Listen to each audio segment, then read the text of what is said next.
ಸಮುವೇಲನ ಮೊದಲನೆಯ ಗ್ರಂಥ ಅಧ್ಯಾಯ 7. ಆಗ ಕಿರ್ಯತಾರೀಮಿನವರು ಬಂದು ಸರ್ವೇಶ್ವರನ ಮಂಜೂಷವನ್ನು ತೆಗೆದುಕೊಂಡು ಹೋದರು. ಗುಡ್ಡದ ಮೇಲೆ ವಾಸವಾಗಿದ್ದ ಅಬಿನಾದಾಬನ ಮನೆಯಲ್ಲಿ ಅದನ್ನು ಇಟ್ಟು ಅವನ ಮಗ ಎಲಾಜಾರನನ್ನು ಅದರ ಸೇವೆಗಾಗಿ ಪ್ರತಿಷ್ಠಿಸಿದರು. ಮಂಜೂಷವು ಕಿರ್ಯತಾರೀಮಿಗೆ ಬಂದು ಬಹಳ ದಿವಸಗಳು, ಅಂದರೆ 20 ವರ್ಷಗಳು ಕಳೆದು ಹೋದವು.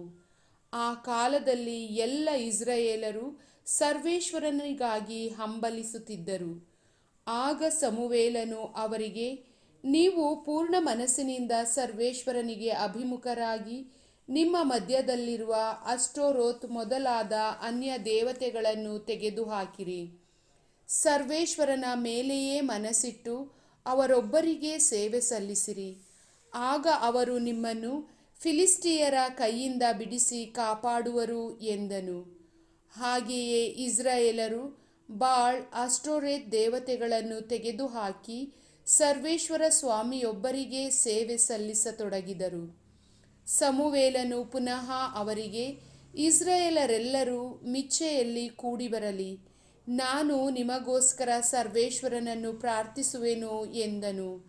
ಅಂತೆಯೇ ಅವರು ಅಲ್ಲಿ ಕೂಡಿಬಂದು ನೀರು ಸೇದಿ ಸರ್ವೇಶ್ವರನ ಮುಂದೆ ಹೊಯ್ದು ಆ ದಿವಸ ಉಪವಾಸವಿದ್ದು ದ್ರೋಹಿಗಳಾಗಿದ್ದೆವೆಂದು ಸರ್ವೇಶ್ವರನಿಗೆ ಅರಿಕೆ ಮಾಡಿದರು. ಸಮುವೇಲನು ಮಿಚ್ಚೆಯಲ್ಲಿ ಇಸ್ರಾಯೇಲರ ವ್ಯಾಜ್ಯಗಳನ್ನು ತೀರಿಸಿದನು. ಇಸ್ರಾಯೇಲರು ಮಿಚ್ಚೆಯಲ್ಲಿ ಕೂಡಿ ಬಂದಿದ್ದಾರೆಂಬುದು ಫಿಲಿಷ್ಟಿಯರಿಗೆ ಗೊತ್ತಾದಾಗ ಅವರ ರಾಜರುಗಳು ಇಸ್ರಾಯೇಲರಿಗೆ ವಿರುದ್ಧ ಯುದ್ಧಕ್ಕೆ ಹೊರಟರು. ಇದನ್ನು ತಿಳಿದ ಇಸ್ರಾಯೇಲರು ಬಹಳವಾಗಿ ಭಯಪಟ್ಟರು.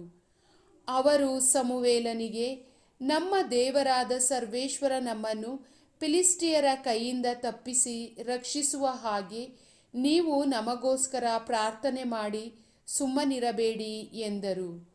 ಆಗ ಸಮುವೇಲನು ಹಾಲು ಕುಡಿಯುವ ಒಂದು ಕುರಿಮರಿಯನ್ನು ತಂದು ಸರ್ವೇಶ್ವರನಿಗೆ ದಹನ ಬಲಿಯಾಗಿ ಸಮರ್ಪಿಸಿ ಇಸ್ರಾಯೇಲರ ಫಲವಾಗಿ ಪ್ರಾರ್ಥನೆ ಮಾಡಿದನು.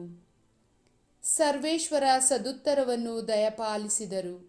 ಹೇಗೆಂದರೆ, ಸಮುವೇಲನು ಬಲಿ ಅರ್ಪಿಸುವ ವೇಳೆಯಲ್ಲಿ ಫಿಲಿಷ್ಟಿಯರು ಯುದ್ಧಕ್ಕಾಗಿ ಸಮೀಪಿಸಿದರು. ಸರ್ವೇಶ್ವರ ದೊಡ್ಡ ಗುಡುಗಿನಿಂದ ಅವರನ್ನು ಕಳವಳಗೊಳಿಸಿ ಇಸ್ರಾಯೇಲರಿಗೆ ಸೋತು ಓಡಿ ಹೋಗುವಂತೆ ಮಾಡಿದರು.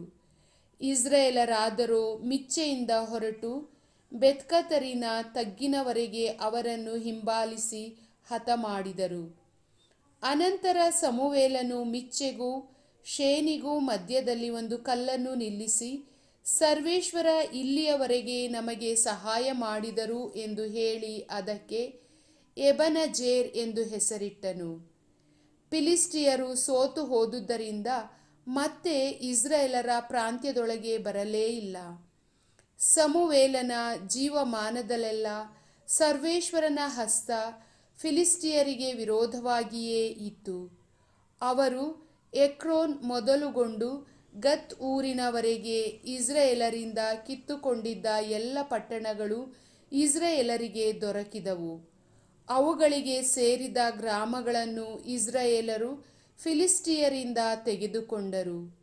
ಇಸ್ರಾಯೇಲರಿಗೂ ಅಮೋರಿಯರಿಗೂ ಸಮಾಧಾನವಿತ್ತು. ಸಮುವೇಲನು ಜೀವದಿಂದಿರುವವರೆಗೆ ಇಸ್ರಾಯೇಲರನ್ನು ಪಾಲಿಸಿದನು.